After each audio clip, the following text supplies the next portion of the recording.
ओम नमो भगवते वासुदेवाय नमः। प्रिय भक्त गणों, एकादशी के व्रत को लेकर मान्यता है कि यह व्रत हमें जन्म और मृत्यु के चक्र से मुक्ति दिलाता है। मान्यता तो यह भी है कि जिसकी मृत्यु चाहे वह मनुष्य हो या फिर जीव जंतु की एकादशी तिथि को होती है, उसे मोक्ष की प्राप्ति होती है। कहा जाता है कि इस दिन व्रत रखने से जीवन के कई संकट टल जाते हैं और कई परेशानियों से निजात मिलती है।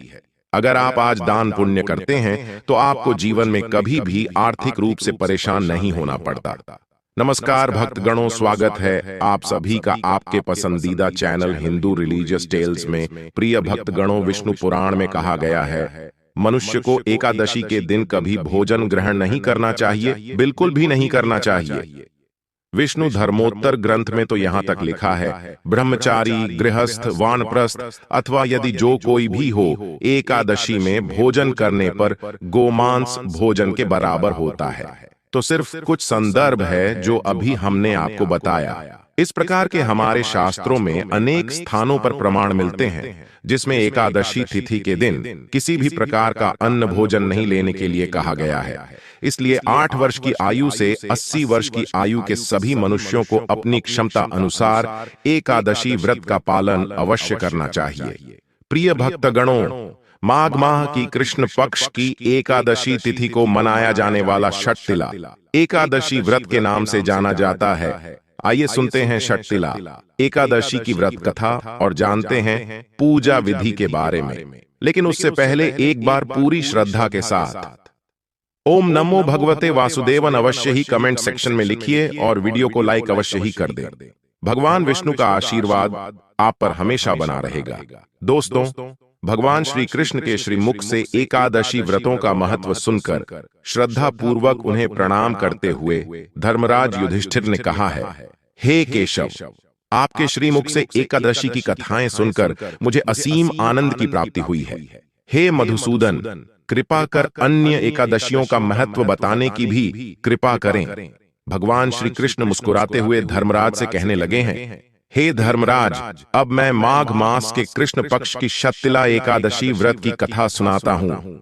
ध्यान पूर्वक सुनो। एक बार दालव्य ऋषि ने पुलत्स ऋषि से पूछा है, हे ऋषि श्रेष्ठ, मनुष्य मृत्यु लोक में ब्रह्म हत्या आदि महापाप करते हैं और दूसरों के धन की चोरी और दूसरों की उन्नति देखकर ईर्ष्या रखते हैं।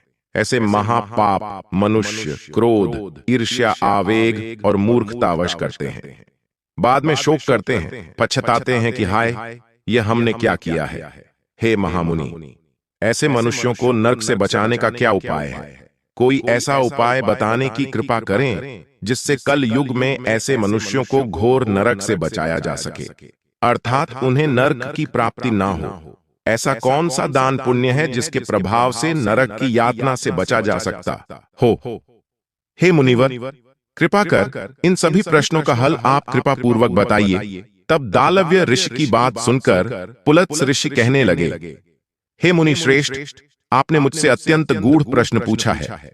इससे संसार के मनुष्यों का भला होगा। इस रहस्य को देवराज, इंद्र आदि देवता भी नहीं जानते। वही रहस्य अब मैं आपको अवश्य ही बताऊंगा। माघ मास आने पर मनुष्य को स्नान आदि से शुद्ध होना चाहिए और इंद्रियों को वश में करके काम, क्रोध, लोभ, मोह, ईर्ष्या तथा अहंकार आदि से सर्वथा बचना चाहिए। पुष्य नक्षत्र में गोबर, कपास, तिल मिलाकर उपले बनाने चाहिए और इन उपलों से 108 बार आहुति देनी चाहिए। जिस दिन मूल नक्षत्र और एकादशी तिथि हो तब अच्छे पुण्य देने वाले नियमों को ग्रहण करना चाहिए। स्नान आदि नित्य कर्मों से देवों के देव भगवान श्रीहरि का पूजन और भजन कीर्तन करना चाहिए। एकादशी के दिन अपनी सामर्थ्य के अनुसार फलाहार या निर्जल रहकर उपवास रखें। रात को जागरण और हवन करें। अगले दिन यानी कि द्वादशी तिथि को धूप, दीप, तुलसी दल से भगवान श्री हरि की पूजा अर्चना करें और उन्हें फलों का या तुलसी दल, पंचामृत का भोग लगाएं। उस दिन भगवान विष्णु को आप पेठा, नारियल, सीताफल, पान सुपारी सहित अर्घ अवश्य दें। इसके बाद उनकी स्थिति करें कि हे जगदीश्वर, आप निराश्रितों को शरण देने वाले हैं। आप भवसागर में डूबे हुए का उद्धार करने वाले हैं। हे कमल नयन, हे मधुसूदन, हे जगन्नाथ, आप श्री लक्ष्मी जी सहित मेरे इस अर्घ को स्वीकार कीजिए। इसके बाद ब्राह्मण देवता को आप अपने सामर्थ्य के अनुसार तिलों से भरा हुआ घड़ा और वस्त्र दान, दक्षिणा, भोजन इत्यादि जरूर दें। अगर संभव हो तो ब्राह्मणों को गुड़ और तिल का दान करना चाहिए। इस प्रकार मनुष्य जितने तिलों का दान करता है उतने ही सहस्त्र वर्ष स्वर्ग में वास करता है। इस दिन तिलों का इन 3 प्रकार से प्रयोग अवश्य ही करना चाहिए। तिल से स्नान, तिल का उबटन, तिलोदा, तिल का हवन, तिल का भोजन और तिलों का दान। इस प्रकार 6 रूपों में तिलों का प्रयोग ही षटतिला कहलाती है। इससे अनेकों प्रकार के पाप नष्ट हो जाते हैं। ऐसा कहकर उन्होंने कहा, अब मैं एकादशी की कथा सुनाता हूं। एक बार नारद जी ने भगवान श्री हरि षटतिला एकादशी का महत्व पूछा। हे प्रभु, आप मेरा प्रणाम स्वीकार करें। नारायण नारायण प्रभु षटतिला। एकादशी के उपवास का क्या पुण्य प्राप्त होता है, उसकी क्या कथा है, कृपा कर मुझसे कहिए। नारद जी की प्रार्थना सुनकर भगवान श्री हरि कहने लगे, हे नारद, मैं तुम्हें प्रत्यक्ष देखा सत्यव्रता सुनाता हूं। ध्यानपूर्वक सुने। बहुत पहले मृत्युलोक में एक ब्राह्मणी रहती थी। वह सदा व्रत उपवास किया करती थी। एक बार में 1 महीने तक उपवास करती रही, जिससे उसका शरीर बहुत दुर्बल हो गया। वह अत्यंत बुद्धिमान थी, फिर भी उसने कभी देवताओं और ब्राह्मणों के निमित्त अन्न आदि का दान नहीं किया। मैंने चिंतन किया, इस ब्राह्मणी ने उपवास आदि से अपना शरीर तो पवित्र कर लिया है और इसको वैकुंठ लोक भी प्राप्त हो जाएगा, किंतु इसने कभी अन्नदान नहीं किया है। अन्न के बिना जीव की तृप्ति होना कठिन है। ऐसा चिंतन कर मैं मृत्युलोक में गया और उस ब्राह्मणी से अन्न की भिक्षा मांगी। इस पर ब्राह्मणी कहने लगी है, हे योगीराज, आप यहाँ किस लिए पधारे हैं? तो मैंने कहा कि हे देवी, मुझे भिक्षा चाहिए। इस पर उसने मुझे एक मिट्टी का टुकड़ा उठाकर दे दिया। मैं उस मिट्टी के टुकड़े अर्थात पिंड को लेकर ही स्वर्ग लोक को लौट आया। कुछ समय बीतने पर वह ब्राह्मणी शरीर त्याग कर स्वर्ग लोक आई। मिट्टी के पिंड के प्रभाव से उसे उस जगह एक आम वृक्ष सहित कुटिया मिल गई, किंतु उसने अपने उस कुटिया अर्थात उस घर को अन्य सभी वस्तुओं से खाली पाया, जिससे वह घबराकर मेरे पास आई और बोली, हे प्रभु, मैंने तो अनेकों व्रत आदि से सदा आपका पूजन किया, किंतु फिर भी मेरा घर अन्य वस्तु से खाली है। इसका क्या कारण है? तब मैंने उससे कहा, हे ब्राह्मणी, तो अपने घर जाओ और जब देव स्त्रियां तुम्हें देखने आए तब तुम उनसे षटतिला एकादशी व्रत का महत्व और उसका विधान पूछना। जब तक वह ना बताएं तब तक द्वार मत खोलना। प्रभु के ऐसे वचन सुनकर वह अपने घर गई और जब देव स्त्रियां आईं और उसे द्वार खोलने के लिए कहने लगी तो ब्राह्मणी ने कहा, अगर आप मुझे देखने आई हैं तो पहले मुझे षटतिला एकादशी का महत्व बताइए। तब उनमें से एक देव स्त्री ने कहा, यदि तुम्हारी ऐसी ही इच्छा है तो ध्यान पूर्वक सुनो। मैं तुम्हें एकादशी व्रत का महत्व विधान सहित बताती हूं। जब उस देव स्त्री ने षटतिला एकादशी का महत्व सुना दिया तब उस ब्राह्मणी ने भी द्वार खोल दिया। देव स्त्रियों ने ब्राह्मणी को सभी स्त्रियों से अलग पाया। उस ब्राह्मणी ने स्त्रियों के कहे अनुसार फिर षटतिला एकादशी का उपवास किया, जिसके पुण्य प्रभाव से उसका घर भी धन धान्य से भर गया।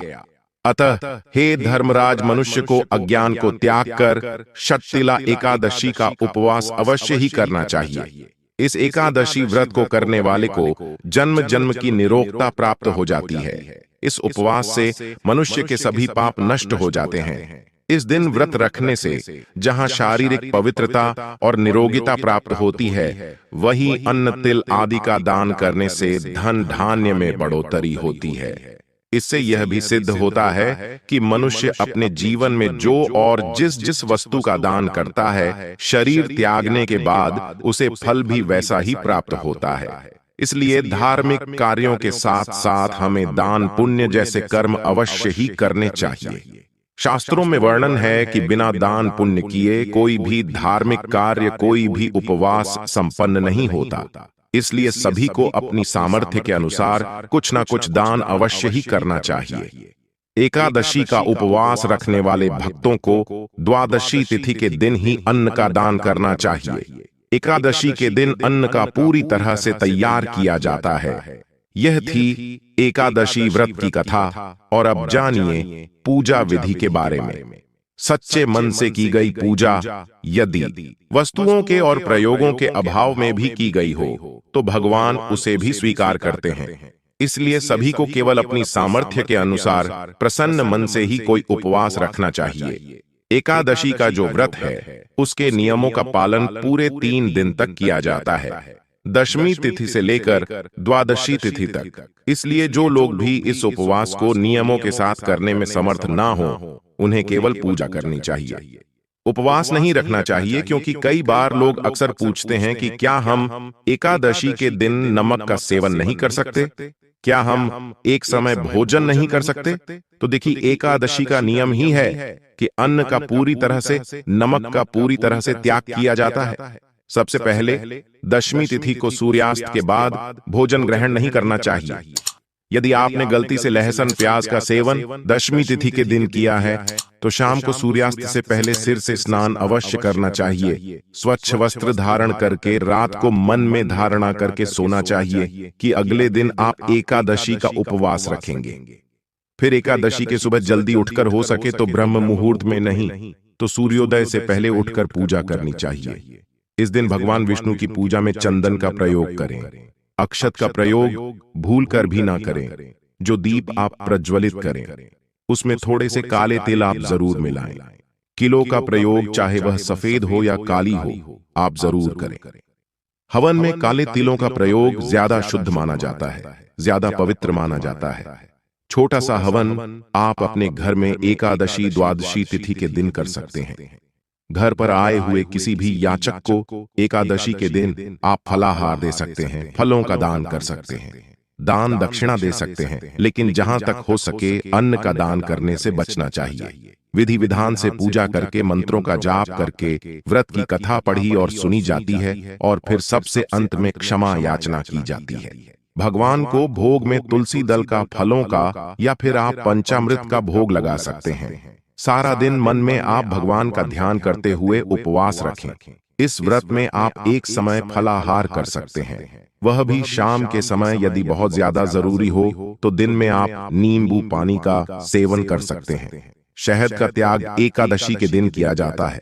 चावल का पूरी तरह से त्याग इस दिन करना चाहिए। किसी भी प्रकार से चावल से बनी हुई कोई भी वस्तु घर में नहीं बननी चाहिए। जिस घर में एकादशी के नियमों का पालन किया जाता हो, रात में एक बार फिर से पूजा करें, ध्यान कीर्तन भजन करें, जितनी देर तक हो सके जागरण करें और अगले दिन सुबह जल्दी उठकर स्नान करके केवल शुभ मुहूर्त में ही आपको व्रत का पारण करना चाहिए।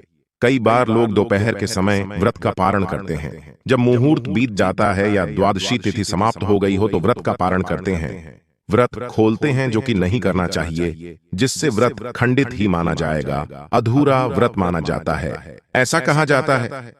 इसलिए आपको केवल शुभ मुहूर्त में ही व्रत खोलना चाहिए। तो शुभ मुहूर्त आपको हम अपनी हर वीडियो में बताते हैं और इससे पहले की वीडियो में भी आपको शुभ मुहूर्त की जानकारी दी गई है।